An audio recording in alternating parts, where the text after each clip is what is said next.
नमस्कार विद्यार्थी मित्रांनो, आज आपण या व्हिडिओमध्ये बघणार आहोत इतिहासावरील महत्त्वाचे प्रश्न. हीच ती नोट्स आहे ज्या नोट्समधून 35 ते 38 प्रश्न 3 वर्षापूर्वीची जी MPSC पूर्वपरीक्षा झाली होती त्या परीक्षेमध्ये आले होते. जसेच्या तसे ते प्रश्न आले होते, त्याचे स्क्रीनशॉटसुद्धा आपण टाकणार आहोत. तर या नोट्समध्ये इतिहास आहे, भूगोल आहे, नागरिकशास्त्र आहे, पंचायत राज आहे, सर्व तुमचं अर्थशास्त्र आहे.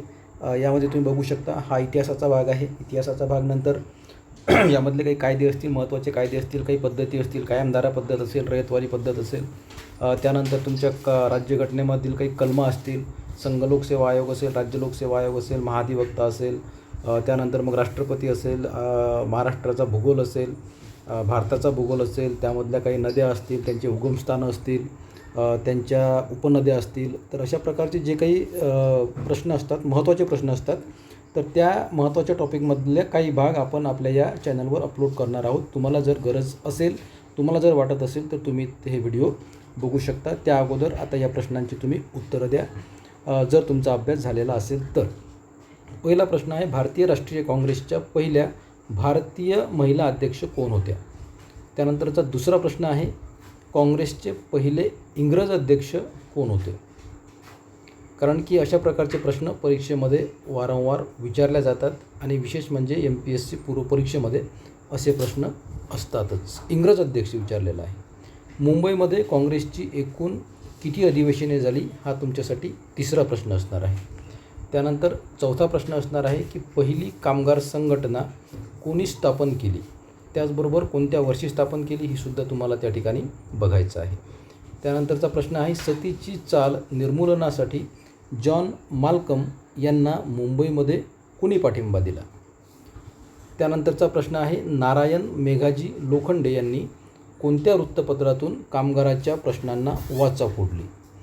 हा प्रश्न महत्त्वाचा आहे. या अगोदरसुद्धा परीक्षेमध्ये विचारलेला आहे. तुम्ही MPSCचे जे काही पेपर आहेत ते चेक करू शकता. महत्त्वाचा प्रश्न आहे. त्यानंतरचा पुढचा प्रश्न आहे, कोणत्या कायद्यानुसार ख्रिश्चन धर्मप्रसाराची परवानगी देण्यात आली? जे काही ॲक्ट आहेत त्या ॲक्टमध्ये याचं उत्तर असणार आहे. त्यानंतर पुढचा प्रश्न आहे, भारत मंत्री हे पद कोणत्या कायद्यानुसार निर्माण झाले? हा सुद्धा प्रश्न महत्त्वाचा आहे. त्यानंतर कायमधारा पद्धतीतील उणिवा दूर करण्यासाठी 1820मध्ये थॉमस मनरो आणि अलेक्झांडर रीड यांनी कोणत्या पद्धतीची सुरुवात केली? हा सुद्धा प्रश्न विचारण्यात आलेला आहे. त्यानंतर पुढचा प्रश्न आहे, 1857च्या उठावाची प्रतीके कोणती होती? याचे उत्तरं तुम्हाला माहिती असतील तर चांगली गोष्ट आहे, कारण की तुमचा अभ्यास त्या ठिकाणी बेस जो आहे तो झालेला आहे तुमचा. तुम्ही पूर्वपरीक्षेमध्ये चांगला स्कोअर आणू शकता. हा फक्त इतिहासाचा विषय आहे. अशाच प्रकारे भूगोलचे सुद्धा त्या ठिकाणी प्रश्न आपण टाकणार आहोत. आता ही जी नोट्स आहे या नोट्सचा फोटो घेऊन आपण या ठिकाणी जॉईन केलेला आहे. जे प्रश्न तुम्हाला 10 प्रश्न विचारलेले आहेत त्याचे उत्तरं तुम्हाला माहीत असतील तर इथं चेक करा त्याचे उत्तरं बरोबर आहेत किंवा नाही, आणि नसतील माहीत तर हे प्रश्न या ठिकाणी पाठ करून ठेवा. जर तुम्हाला अशा प्रकारचे जे काही व्हिडिओ आहेत ते व्हिडिओ पाहिजे असतील तर तुम्ही त्या ठिकाणी तसं सांगायचं आहे. पहिला व्हिडिओ टाकलेला आहे. एक तुम्हाला अभ्यास नेमका पॉईंट टू पॉईंट अभ्यास कसा करायचा किंवा मग कोणते पुस्तकं वगैरे वाचले तर तुम्हाला व्हास्ट तो अभ्यास त्या ठिकाणी होऊ शकतो.